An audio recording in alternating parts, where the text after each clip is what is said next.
fall sports season is in full swing, and that means sports medicine specialists are keeping very busy, but it's not just athletes that may experience aches and pains. That's right. There are many causes of pain. Today, specifically, we're talking about shoulder pain, and we're joined by Dr. Kendall Hamilton of the Spectrum Health Medical Group.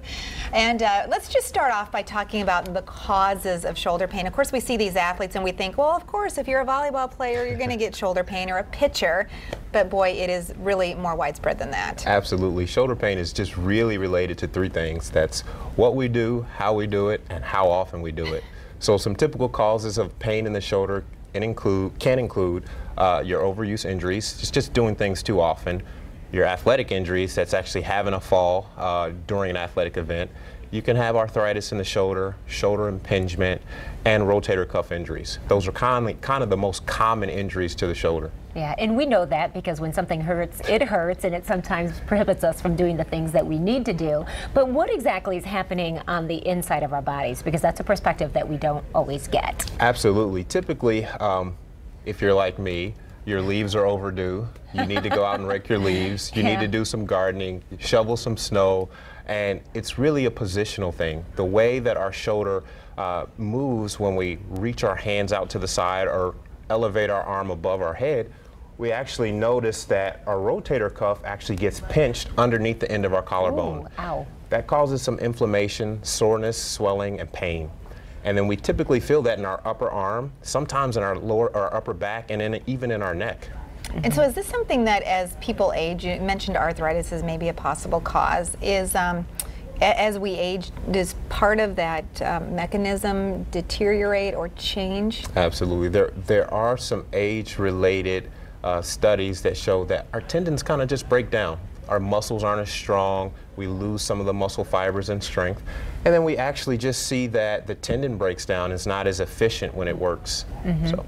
It's interesting right now, especially seeing this animation. You may have something in one area, but I'm a shoulder pain sufferer, and I think it's just, I do like to go to the gym. I hold kids. I hold a lot of things, but I feel it all in my back. So if something's happening in one spot, is that a lot of times connecting to other areas of the body and creating problems? Absolutely. It's a lot of times just related to posture, how we're doing what we do. Are we holding our bags with our arms way out? We get in the car, we sit down, we sling it over. That actually puts a lot of force across the shoulder. Or do we try to carry our bags with our elbows tucked in tight, which puts a lot less stress on the shoulder and reduces that incidence of shoulder pain. Okay, so let's talk about young athletes, because I know that my son growing up was a baseball player. I have daughters who are athletes as well. Is there something that parents should really be cautioned about in terms of maybe helping their kids stay as healthy as long as possible? Absolutely. I think the biggest thing is we have kids that they never settle down. They play a fall sport and a winter sport, spring sport and a summer sport, and in between they're going on vacations, they're at school, and they're always active. So I think it's very, very important to educate your kids on the importance of just taking a season off every year, just resting, so your muscles actually have a chance to recuperate, recover, and you can build up strength. You have a seminar coming up. It's an opportunity for a lot of people who may have questions or may be suffering from some kind of pain. Tell us about when that is and what's going to be discussed. So the seminar is actually on November 11th, 6:30 p.m. at Montcalm Community College in Greenville, Michigan. And so what we're really just talking about is solutions for the common aches and pains in the shoulder that we get. Typically now, with the latest treatments, we're able to treat a lot of these conditions without surgery.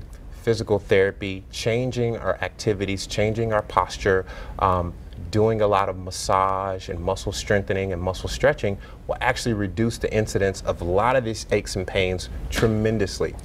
When that doesn't work, however, we have developed a lot of minimally invasive outpatient procedures, arthroscopic surgery, that we can go in through a little camera and we can actually inspect and diagnose these injuries, repair small tears, or clean up bone spurs for people who have arthritis. Sounds like the important thing is to act quickly. Don't just let this pain keep going on and on and on. How would people get a hold of you in your office? Well, our office is located, our Grand Rapids office is 4100 Lake Drive. And that's our main office. In addition, we have an office in Greenville, 707 South Greenville. which I'm in that office on Mondays and in Grand Rapids the rest of the week. Yeah, So. it's great. It's been really great having you here. The Thank you. information, very helpful. We'll put all of that on our website so people can find it easily. Wonderful. Yeah, we'll be right back.